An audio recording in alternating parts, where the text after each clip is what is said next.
अशा ह्या जो संस्कार आहे, जो काही भारतीय जनता पक्षातला सातत्यानं जो काही मांडलेला विचार आहे की प्रथम राष्ट्राचं हित, त्यानंतर पक्षाचं हित आणि शेवटी मी, हे जीवन जगणारे नेते हे मी खूप जवळून अनुभवले, ते भारतीय जनता पक्षामध्ये अनुभवले.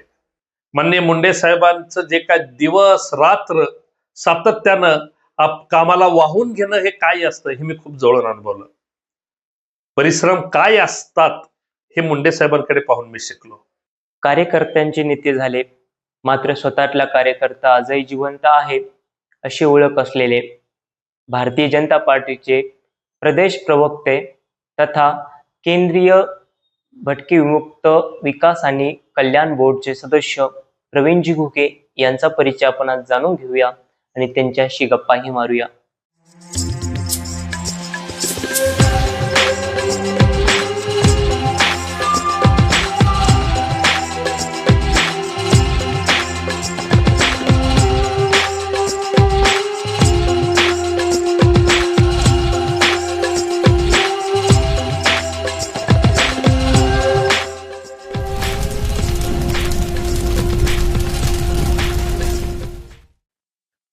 मी तुळजापूर तालुक्यातील अणदूर सारख्या लहान गावातला कार्यकर्ता.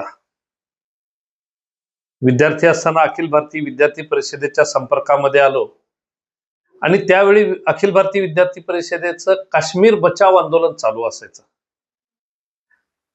आणि ज्यावेळेस काश्मीर बचाव आंदोलनाच्या बाबत एक विवेक घळसासींनी सोलापूर तरुण भारत मध्ये खूप चांगला लेख लिहिला होता आणि अखिल भारतीय विद्यार्थी परिषदेनं पूर्ण देशभर कॉलेज बंदची हाक दिलेली होती. आणि तो लेख वाचून आम्हाला त्यातून की या काश्मीरसाठी आपणही या आंदोलनामध्ये सहभागी झालं पाहिजे आणि आपल्या कॉलेजवरती आपण प्रतिक्रिया देणं, आपलं कॉलेज बंद करणं, हे काश्मीरच्या विषयासाठी बंद करणं, हे देशभक्तीसाठी आपल्या भावना व्यक्त करण्याचं प्रतीक आहे हे लक्षात घेऊन त्या आंदोलनाला आम्ही जोडलो आणि अखिल भारतीय विद्यार्थी परिषदेच्या माध्यमातून आम्ही या विद्यार्थी चळवळीला जोडून सातत्यानं कार्यरत राहिलो. खरं तर अखिल भारतीय विद्यार्थी परिषदेचं पूर्ण वेळ काम करत असताना वनवासी भागामध्ये काम करताना खूप अनेक प्रसंग हे मला खूप जवळून अनुभवायला मिळाले. म्हणजे आपल्या समाजातला एक वर्ग जो वनवासी आदिवासी ज्याला आपण म्हणतो, तो अत्यंत अशा प्रतिकूल परिस्थितीमध्ये जीवन जगतोय. त्या ठिकाणचे विद्यार्थ्यांचे प्रश्न, त्या ठिकाणचे शिक्षणाचे प्रश्न, त्या ठिकाणचे त्यांच्या आरोग्याचे प्रश्न हे इतक्या जवळून मला अनुभवायला मिळाले. आणि हे खरं तर माझ्या आयुष्यामध्ये आपण या समाजासाठी काहीतरी केलं पाहिजे याची जाणीव मनामध्ये निर्माण करून देणारा तो कालावधी अखिल भारतीय विद्यार्थी परिषदेचा वनवासी विभागातील काम करण्याचा कालावधी राहिला. अखिल भारतीय विद्यार्थी परिषदेमध्ये एक चळवळीतला काम म्हणून काम करत असताना वेगवेगळे आंदोलनं करण्याचा प्रसंग त्या ठिकाणी आले की शिक्षणाचं झालेलं बाजारीकरण आणि त्याच्या विरोधामध्ये आपण लढा दिला पाहिजे, त्याच्याबद्दलचं आंदोलन उभं केलं पाहिजे. आणि या शिक्षणाच्या बाजारीकरणाच्या विरोधामध्ये अखिल भारतीय विद्यार्थी परिषदेनं जे काय महाराष्ट्रामध्ये आंदोलन केलं, त्या आंदोलनाचा भाग आम्हाला बनता आलं आणि त्यातून खूप प्रश्न काही सोडवता आले. एकतर आम्ही त्यावेळेस परीक्षा पद्धतीमध्ये सुधारणा झाली पाहिजे आणि विद्यार्थ्यांचे परीक्षेचे निकालांमधले प्रचंड घोटाळे व्हायचे आणि त्याच्यावरती उत्तर काय असलं पाहिजे म्हणून आम्ही मागणी करायचो की उत्तर पत्रिकेची झेरॉक्स दिली गेली पाहिजे. परंतु केवळ मागणी करून थांबलो नाहीत, तर अखिल भारतीय विद्यार्थी परिषदेने त्याची एक अभ्यासपूर्ण बाजू मांडली पाहिजे याचा विचार केला. आणि देशातल्या कर्नाटकमध्ये धारवाड विद्यापीठ असेल, कर्नाटक सरकारने त्यावेळेसच्या मेडिकलच्या एंट्रन्स टेस्ट मध्ये दिलेल्या फोटोकॉपीचे विषय असेल, याचा अभ्यास पूर्ण रिपोर्ट त्यावेळेसचे महाराष्ट्राचे जे काही कुलपती, राज्यपाल आणि कुलपती असतात ते PC अलेक्झांडर यांच्या समोर आम्ही हा सगळा अहवाल मांडला. आणि रस्त्यावर चालणाऱ्या आंदोलनाला एक अशा प्रकारच्या अभ्यासाची जोड दिल्यानंतर कुलपती डॉक्टर PC अलेक्झांडर यांनी सर्व विद्यापीठांना त्यावेळी JBVC joint board of vice चान्सलरची मीटिंग व्हायची आणि त्या मीटिंग मध्ये हा निर्णय केला. आणि मला आनंद आहे की उत्तर पत्रिकेची झेरॉक्स सर्व विद्यार्थ्यांना मिळाली पाहिजे याचा झालेला जो काय ऐतिहासिक निर्णय होता, त्या ऐतिहासिक निर्णयाचं नेतृत्व करण्याचा आणि त्या पद्धतीचा एक विषय मांडण्याचा भाग्य मला अखिल भारतीय विद्यार्थी परिषदेच्या माध्यमातून मिळाले. अशा अनेक विषय सांगता येतील की या आंदोलनातून विद्यार्थ्यांचे प्रश्न सोडवणं आणि त्याच्यातून हे अशा प्रकारचे अनेक विद्यार्थ्यांचे नेतृत्व त्यातून उभे राहिले. खरं तर मी सुरुवातीच्या कालामध्ये नळदुर्गमध्ये मी शिक्षक म्हणून काम करायचो एक दमयंती शिक्षण संस्थेमध्ये, आणि त्या ठिकाणी अनट्रेन टीचर म्हणून मी त्या ठिकाणी जॉईन झालेलो होतो. त्या काळात अनट्रेन टीचरची एक हे असायची आणि तुम्ही मग नंतर म्हणजे शिकवत असताना नोकरी करत असतानाही तुम्हाला बीएड करण्याची संधी त्यावेळी मिळाली जायची. परंतु त्यावेळेच्या अखिल भारतीय विद्यार्थी परिषदेच्या कार्यकर्त्यांनी आग्रह धरला की आता तू पूर्ण वेळ काम केलं पाहिजे आणि तू आता आपलं घर सोडून संघटनेच्या कामासाठी पुढे आलं पाहिजे, आणि म्हणून त्या भावनेतून आपण ही समाजासाठी काही काम केलं पाहिजे याच्यातून त्यावेळेस नोकरी सोडून मी अखिल भारतीय विद्यार्थी परिषदेचा पूर्ण वेळ कार्यकर्ता म्हणून त्यावेळी काम करायला सुरुवात केली. स्वाभाविकरित्या कुटुंबातील सदस्यांना तर एखादी मिळालेली नोकरी आपण सोडू नये असं स्वाभाविक वाटणं असतं, परंतु माझ्या वडिलांनी नेहमी मी जी काही विद्यार्थी चळवळीतली भूमिका असेल किंवा सामाजिक कार्याचं मी मांडत असणारी भूमिका असेल त्याला सतत पाठिंबा दिला आणि मला प्रोत्साहन दिलं. आईला स्वाभाविकता वाटायचं की नोकरी सोडू नये, नोकरी न सोडता तू हे काम करता येऊ शकतं अशा प्रकारचं सामाजिक काम, पण नोकरी आयुष्यभरासाठी खूप महत्वाची असते असा एक आईचा स्वाभाविक जो काही एक भाव असतो तो त्यावेळेस पण आग्रह तसाच राहिला. पण वडिलांनी मात्र मला कुठल्याही कामामध्ये सातत्यानं प्रोत्साहन दिलं आणि त्यातून मला हे काम चांगल्या पद्धतीने करता आलंय हे मी नक्की या ठिकाणी नमूद करेन. नाही, मी 2006 मध्ये माझ्याकडे राजकीय पक्षाची जबाबदारी आली. भारतीय जनता पक्षाचा मराठवाड्याचा संघटन मंत्री म्हणून मला काम करण्याची संधी मिळाली आणि त्यावेळी खरं तर राजकीय क्षेत्रातील कार्यकर्त्या या सर्व नेत्यांचा कार्यकर्त्यांचा खूप जवळून संबंध माझा आला. त्यावेळी लोकनेते माननीय गोपीनाथजी मुंडे हे महाराष्ट्रामध्येच नाही तर देशभरामध्ये भारतीय जनता पार्टीचं नेतृत्व करायचे, राष्ट्रीय सरचिटणीस होते आणि महाराष्ट्रामध्ये माननीय नितीनजी गडकरी प्रदेशाध्यक्ष म्हणून काम करत होते आणि त्याच वेळेस माझ्याकडे इथली संघटन मंत्री म्हणून जबाबदारी आली. पण त्यांच्या बरोबर काम करत असताना माननीय मुंडे साहेबांचं जे काय दिवस रात्र सातत्यानं कामाला वाहून घेणं हे काय असतं हे मी खूप जवळून अनुभवलं. परिश्रम काय असतात हे मुंडे साहेबांकडे पाहून मी शिकलो. दिवस रात्र सातत्याने प्रवास, दिवस रात्र कामामध्ये त्यामध्ये स्वतःला घडवून घेणं आणि सतत लोकांच्या घोळक्यामध्ये राहून लोकांचा एक एक प्रश्न सोडवण्यासाठी तत्परतेनं प्रयत्न करणारं नेतृत्व आणि अत्यंत संवेदनशील व्यक्तिमत्व मुंडे साहेबांचं मी अनुभवलं. मुंडे साहेब एका मुशीतून तयार झालेले नेते होते. राष्ट्रीय स्वयंसेवक संघाच्या मुशीतून मुंडे साहेबी तयार झालेले नेते असल्यामुळे स्वाभाविक संघाचा विचार घेऊन ते शेवटपर्यंत जगले हे नक्की मला या ठिकाणी सांगताना आनंद होतोय.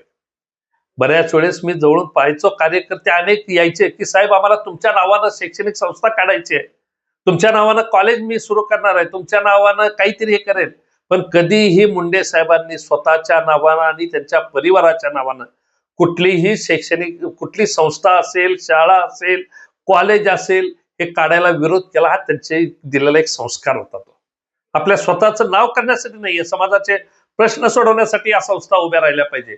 माझं स्वतःचं नाव लोकांना कळण्यासाठी या संस्थांची आवश्यकता नाही. अशा प्रकारचा विचार करणारे राजकारणी असू शकतात हे कधीतरी पुढच्या आता पिढीला सुद्धा एक खूप प्रेरणा देणारं व्यक्तिमत्व आपल्याला दिसेल.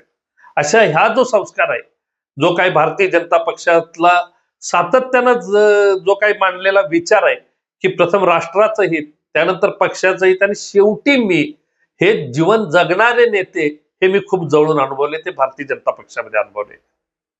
तुम्ही स्वर्गीय गोपीनाथ मुंडे यांना आदर्श मानता. जेव्हा त्यांचं निधन झालं होतं तेव्हा काय भावना होती, कशा प्रकारे तो सगळा अनुभव होता? नाही, स्वाभाविकच आहे की मुंडे साहेबांचे जी काही एक दुर्घटना घडली हे केवळ भारतीय जनता पक्षाच्या कार्यकर्त्यांनाच नाही तर अन्य राजकीय पक्षाच्या कार्यकर्त्यांना आणि सामान्य जनतेला सुद्धा एक अत्यंत धक्का देणारी आणि वेदना देणारी ती घटना होती. कारण शेवटच्या घटकाची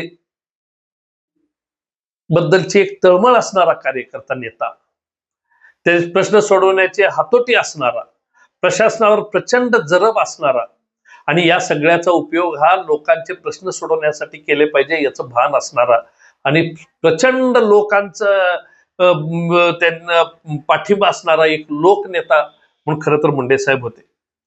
आणि ते अशा अकाली त्यांचा अशा प्रकारची घडणारी दुर्घटना ही सगळ्यांच्याच मनाला नक्की चटका लावून जाणारी तर ठरलीच, तर महाराष्ट्राच्या राजकारणात आणि या ठिकाणी तर प्रचंड हानी करणारी ठरलेली आहे.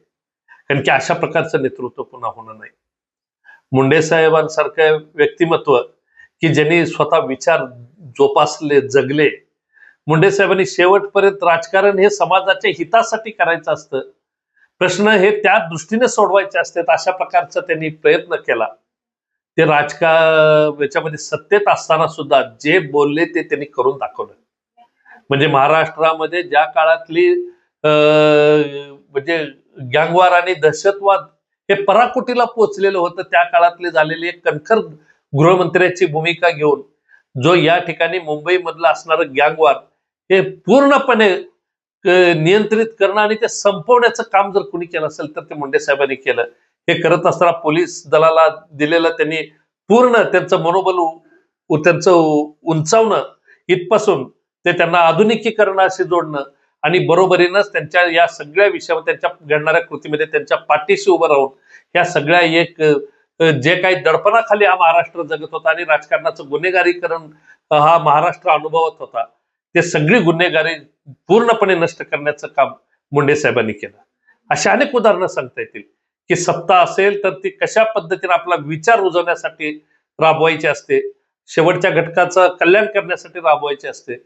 या सगळ्या विषयातले अनेक उदाहरणं मुंडे साहेबांनी आणि भारतीय जनता पक्षाच्या सरकारांनी प्रस्तुत केली, हे नक्की आपल्याला लक्षात घ्यावं लागेल. नाही, अनेक आंदोलनामध्ये आम्हाला अटक करण्यात आली, आतमध्ये कोठडीमध्ये ठेवण्यात आला, अशा अनेक वेळेस असे प्रसंग घडले. आंदोलन सुद्धा करत असताना खूप नियोजन करून आंदोलन करायची असतात, याचाही अनुभव आम्ही विद्यार्थी परिषदेमध्ये घेतला. खरं तर एकदा आम्ही राज्यामध्ये पूर्ण बोगस म्हणता येणार नाही, पण बीएडच्या मोठ्या प्रमाणावरती परवानग्या दिल्या आणि त्या सर्व त्या ठिकाणी राजकारण्यांनी आपल्या स्वतःला घेतल्या होत्या आणि त्या ठिकाणी नियोजन नसताना बीएडचे प्रकरण या ठिकाणी गाजलं होतं आणि त्याचा विरोध करण्यासाठी आम्ही मंत्रालयात घुसण्याचं ठरवलं होतं. मंत्रालयात 6व्या मजल्यावरती मुख्यमंत्र्याचं दालन ज्या ठिकाणी आहे आणि ज्या ठिकाणी कॅबिनेटची मीटिंग होते तिथपर्यंत घुसण्याचा प्रयत्न आम्ही प्लॅनिंग केलं आणि जवळजवळ 50 कार्यकर्ते हे अगोदर 4 दिवस आम्ही नियोजन करत होतो. मग त्या ठिकाणी कुठल्या कार्यकर्त्यांनी पास बनवत असताना कुठल्या अधिकाऱ्याला भेटायचं त्यांनी सांगायचंय, तो अधिकारी कुठल्या डिपार्टमेंटचा आहे, त्या डिपार्टमेंटचं काय एखाद्याने विचारलं तर काय त्यांना काम सांगितलं पाहिजे, इथपासून ते त्या ठिकाणी गेल्यानंतर वेगवेगळ्या मजल्यावरती ज्यावेळेस आपण असू तर सगळ्यांनी एकत्र येऊन बुलंद आवाज त्या ठिकाणी कसा द्यायचा, अशा अनेक गोष्टीचं नियोजन त्या ठिकाणी आम्हाला करावं लागलं होतं. कारण की प्रचंड तपासणी होत असल्यामुळे आम्हाला बॅनर नेता येत नव्हते, झेंडे नेता येत नव्हते, पण आम्ही त्यावेळेस एक बॅनर बनवून त्याची एक पिशवी तयार केली. ती पिशवी हातामध्ये घेतली आणि एक कार्यकर्ता त्या पिशवीमध्ये काही पत्रक घेऊन एका फाईलमध्ये ठेवून तो त्या ठिकाणी आला होता आणि मग 6व्या मजल्यावरती गेल्यानंतर सगळ्या कार्यकर्त्यांनी मग एकाने भारत माता की घोषणा दिल्यानंतर सगळ्यांनी एका ठिकाणी कसं यायचं आणि त्या ठिकाणी तिथल्या सगळं पोलीस प्रशासन ही अत्यंत गडबडून गेलं की जवळजवळ 50 विद्यार्थी वरती 6व्या मजल्यापर्यंत येतात आणि त्याची आम्हाला कुठल्याही प्रकारची म्हणजे चाहूल लागू दिली जात नाही. आणि तो एक प्रसंग आणि त्या ठिकाणी तिथे 6व्या मजल्यावरती जाऊन 50-60 विद्यार्थ्यांनी आणि ते त्या ठिकाणची ती बॅनर बनवलेली पिशवी उघडून तो बॅनर त्या ठिकाणी फडकवणं, पोलीस अधिकाऱ्यांना तर याची सगळ्यात मोठी पडली होती की तुम्ही बॅनर कसं काय घेऊन गेलं तिथपर्यंत. तर अशा अनेक गोष्टी या आंदोलनामध्ये कराव्या लागतात. आंदोलन करत असताना आपला प्रश्न जनतेपुढे मांडण्याचं, सरकारपुढे त्या सगळ्या आपले प्रश्न मांडण्याचं ते एक उत्तम माध्यम असतं आणि त्याच्यासाठी आंदोलन असतं. आंदोलन केवळ प्रसिद्धीसाठी करायचे नसतात, तर आंदोलन हे प्रश्न सोडवण्यासाठी करायचे असतात, ते टोकाला न्यायचे असतात. त्याच्यासाठी अभ्यासपूर्ण, त्याच्यासाठी पार्श्वभूमी आपल्याला तयार करावी लागते आणि बऱ्याच वेळेस तर सोल्युशन आपल्यालाही सुचवावं लागतं. अशा प्रकारचा संस्कार विद्यार्थी परिषदेनं आमच्यावरती केला आणि त्यामुळे नक्की सांगायला आनंद वाटतो की केवळ आंदोलन हे बातमीपुरती राहिले नाहीत, तर ती लॉजिकल एंडला पोहोचेपर्यंत, निर्णायक ही यशस्वी आंदोलन करण्यापर्यंत आम्हाला ते जाता आलं. त्याचं कारण हे आंदोलन कशासाठी करायचं असतं, कसं करायचं असतं, ते अगदी लॉजिकल एंडला कसं न्यायचं असतं, या सगळ्या विषयामध्ये आम्ही अखिल भारतीय विद्यार्थी परिषदेमध्ये हे खूप आम्ही जवळून अनुभवलं. नाही, खरं तर सार्वजनिक आणि सामाजिक काम करत असताना असे आनंदाचे आणि आपल्याला कुठल्याही प्रकारचे हे करणारे तर अनेक प्रसंग येत असतात. पण मी तुम्हाला सांगायला नक्की आवडेल की काश्मीरच्या काहीतरी विषयावरती आज लोकसभेमध्ये घोषणा होणार आहे आणि बहुतेक युद्धाची घोषणा होणार की काश्मीरमध्ये वेगळं काहीतरी घडणार, अशा प्रकारच्या अनेक शंका कुशंका घडत असतानाच एक संसदेच्या अधिवेशनामध्ये अमित भाई मोदी, देशाचे गृहमंत्री, निवेदन करणार होते आणि ते निवेदन चालू असताना आम्ही म्हणजे एकाग्रपणे ते सगळं ऐकत असताना अचानक त्यांनी त्या ठिकाणी आज आम्ही 370 कलम निरस्त केलं, ही घोषणा 35 याची जे काही हे केल्याची घोषणा त्या ठिकाणी केली. आणि खरं तर माझ्यासारख्या कार्यकर्त्या, अशा असंख्य कार्यकर्त्यांना त्या ठिकाणी आनंदाश्रू आम्हाला आवरणं कठीण होऊन बसलं. त्याचं कारण की ज्या काश्मीरच्या आंदोलनातून आम्ही विद्यार्थी परिषदेमध्ये दिवस रात्र काम केलं, सातत्यानं भूमिका मांडली, नेहमी एक अखंड हिंदुस्थानचं स्वप्न गेलं, काश्मीर भारत का हिस्सा आहे आणि कन्याकुमारी पर्यंतच्या प्रत्येक नागरिकाच्या मनामध्ये ती भावना रुजवण्यासाठी ज्याचं काम केलं आणि जे अशक्यप्राय वाटणारा निर्णय हा आता आम्ही ज्याच्यासाठी वर्षानुवर्ष लढा दिला, हा समोर आता 370 कलम हटलंय, हा एक आनंदाचा क्षण, हा मला तर अत्युच्च आनंदाचा वाटलाच, माझ्यासारख्या अनेक लाखो कार्यकर्त्यांसाठी तो असेल. किंवा दुसरा एक प्रसंग मला नक्की सांगायला आवडेल की ज्या श्रीराम जन्मभूमीवरती मंदिर उभं राहायला पाहिजे याच्यासाठी शेकडो वर्षाचा जो काही संघर्ष होता, त्या संघर्षामध्ये आम्ही पण एक विद्यार्थी दशेमध्ये असताना आम्ही पण त्या आंदोलनात होतो.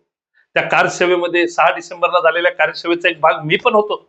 मी पण अयोध्येमध्ये गेलो होतो, 2 वेळेस त्या कार्यसेवेमध्ये सहभागी झालो होतो. आणि त्यानंतरच्या याच्यात ज्यावेळेस रामललाची प्रतिष्ठापनेचा विषय, जो काही सोहळा होणार होता, त्या सोहळ्याला जाण्याची प्रचंड इच्छा माझ्या मनामध्ये होती. आणि जवळजवळ मी आता ज्यावेळेस DMT बोर्डाचा सदस्य झालो, भटके विमुक्तार, आणि आमच्या दोन्ही सदस्यांना त्या ठिकाणी निमंत्रित करण्यात आलं आणि त्या ठिकाणचा साक्षीदार जो बनण्याचं भाग्य मला मिळालं, हा एक माझ्या आयुष्यामध्ये अत्यंत आनंद वाटणारा, प्रेरणा देणारा तो एक प्रसंग नक्की मला वाटतो की ज्याच्यासाठी मी सातत्यानं आंदोलनं केली. त्या श्रीरामाच्या जन्मभूमीवरती मंदिर उभारलं पाहिजे याच्यासाठी जेलमध्ये गेलो, त्याच्यासाठी रस्त्यावरती संघर्ष केला, कारसेवेमध्ये सहभागी झालो, सातत्यानं त्याच्यासाठीच घरोघरी जाऊन संपर्क केला, यात्रांमध्ये सहभागी झालो आणि त्या ठिकाणी होत असणाऱ्या रामललाची जी काही प्रतिष्ठापना होती त्या सोहळ्याला सुद्धा मला जाता आलं. एक अत्यंत आनंद वाटणारे हे क्षण नक्की माझ्यासाठी आहेत आणि ज्याचा मला नक्की गर्वानं उल्लेख करता येईल असे क्षण आहेत. खरं तर 6 डिसेंबरची जी कारसेवा होती, त्या कारसेवेमध्ये आम्ही सर्व त्या ठिकाणी सहभागी झालो अखिल भारतीय विद्यार्थी परिषदेनं. त्यावेळेस प्रचंड विद्यार्थी मोर्चा काढायचं ठरवलं होतं, परंतु तो मोर्चाचा निर्णय थांबवला आणि आता सगळ्यांनी श्रीराम जन्मभूमीच्या आंदोलनामध्ये सहभागी व्हायचा विद्यार्थी परिषदेनं निर्णय घेतला होता. आणि सगळीकडे कॉलेजवरती जाऊन विद्यार्थ्यांना त्या आंदोलनामध्ये सहभागी करून घेणं आणि त्याच्यामध्ये सहभागी होण्याचा आम्ही सातत्यानं प्रयत्न करत होतो. आणि त्याच्यातून अंदूर सारख्या गावातून आम्ही हे अनेक कार्यकर्ते त्या कारसेवेमध्ये सहभागी झालो. त्या ठिकाणी कारसेवेमध्ये 6 डिसेंबरला अनेक विश्व हिंदू परिषदेच्या वाहिन्या तयार केलेल्या होत्या आणि त्या वाहिन्यामध्ये आम्ही पण तुळजापूर तालुक्यातले असंख्य कार्यकर्ते त्या ठिकाणी, मी एक कार्यकर्ताही त्यामधला एक भाग होतो. आणि त्या 6 डिसेंबरला ज्या वेळेस तिथला तो प्रसंग घडला, त्याचा साक्षीदार त्या ठिकाणी थांबून हे करण्याचं भाग्य मला मिळालं. मला अजून एक प्रसंग आठवेल की त्या दिवशी 6 डिसेंबरला सगळी घटना घडली आणि आम्ही सर्वजण मुक्कामाला गेलो. ज्या ठिकाणी आम्हाला मुक्कामाला सांगितलं होतं जाऊन रात्री उशिरा जाऊन झोपलो आम्ही आणि रात्री 12:30-1 वाजता आमचे तुळजापूरचे मान्य रावसाहेब कुलकर्णी हे आमचे तिथल्या सगळ्या वाहिनीचे प्रमुख होते आणि तिथले आमचे एक बाबूरावजी पुजारी, रावसाहेब कुलकर्णी ही मंडळी आम्हाला उठवायला आली. चला उठा आणि आपल्याला जायचं. आम्ही म्हणलं आता रात्री कुठे जायचंय?